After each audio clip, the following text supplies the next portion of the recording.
Thanks for listening in to this soybean podcast by the Arkansas Soybean Promotion Board. Today we are with Professor Mike Kidd. He's with the Center for Poultry Science.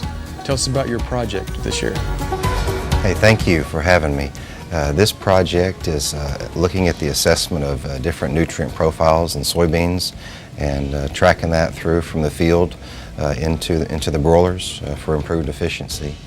So we're working with Dr. Acuna in crop science, and what she is doing is improving seed traits with regard to amino acids and some sugar profiles, which we can improve efficiency in poultry. And I have a student, her name is Savannah Wells Crafton.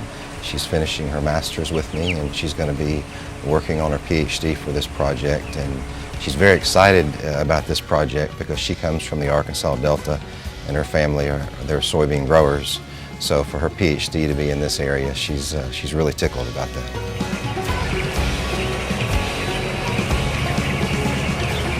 That's cool. So right across the street where breeding happens. Yes. So you're working closely with them, and this is not a different variety of soybeans. This is some of the components in soybeans that are used in general for human consumption and for animal protein consumption. Correct? Sure. When you think about the bean, you split it down the middle, and one side goes to the oil, which we're not working in that area. The other side going to meal for pigs or for chickens, and so we're concerned with broiler chickens and the nutrient composition of that meal. So think about it with, for example, a crush plant. If that facility has the capabilities to better inform the end user, i.e. the poultry company, of the exact nutrient composition, and there are traits that are improved and they can identity preserve those traits, then the improvement of efficiency of utilization of the birds is increased.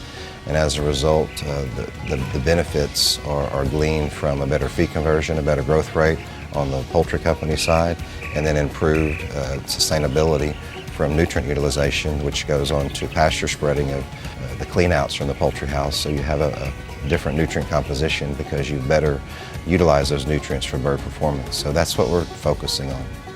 So how is this measured? What is the measurement goal? So the first thing we've got to do is we've got to track the genotypic trait in the soybean, and we've got to analyze the seeds to see what traits are increased. And then we take that to processing, which is the soybean crush.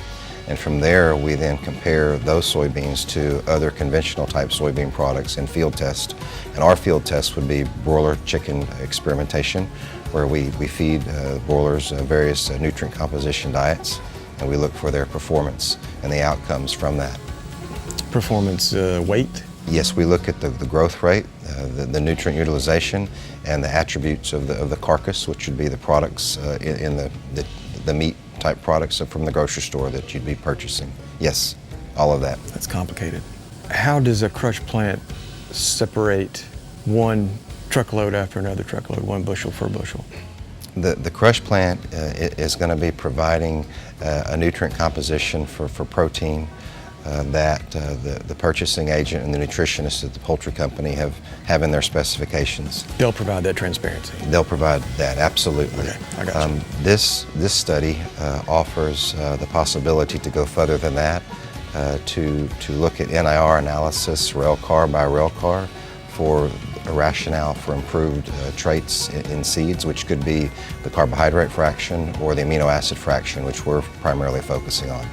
Which that wouldn't be just transparency, that would be a value added contribution from the crush plant to the poultry company that could better allow, it could improve the value of the product as well as the efficiency of what's being fed. We're in the traceability. Absolutely. So it sort of provides a manifest that goes along with that sort of that journey. Yes. Yes. So how long has this project been going on? So this project just started. So the student that I mentioned, Savannah, she is finishing her master's with me, and she'll roll into the PhD in January. And the first set of seeds have already been identified and planted, so they're in the growing season that Dr. Acuna is working on that in Stuttgart for us right now. Okay. Those will be harvested this year? Yes. October, November? Yes, yes. and then those will be isolated? That's correct. And what we'll do is we'll identify, we'll call them control type seed products. They could be a conventional Roundup Ready. It could be a number of different controls that we use. We'll be working with the poultry industry at that time and comparing this to what they have. And we'll make sure we crush all our beans in the same facility. Okay. That was a kind of a layup question, but I wanted to understand that. Those are going to be specifically used, transported, crushed, fed, and measured. Yes. In a very controlled environment. Absolutely. Okay. So this is the first time I've been fortunate to receive this type of funding, and I'm very, very pleased to be working with the Arkansas Soybean Promotion Board on this, and we look forward to collaborating with crop science more into the poultry science angle, and looking at the long-term impact of the breeding program on the end use for the poultry industry. Okay. All That's right. a very cool project. Thanks for your time today. Oh man, we'll it's a follow pleasure. up with you soon, and I'm glad you got this funded. Thank you. Thanks for listening to the Arkansas Soybean Promotion Board's Soybean Podcast. We hope you'll follow us on Twitter at Arkansas Soybean, and even more resources at themiraclebean.com.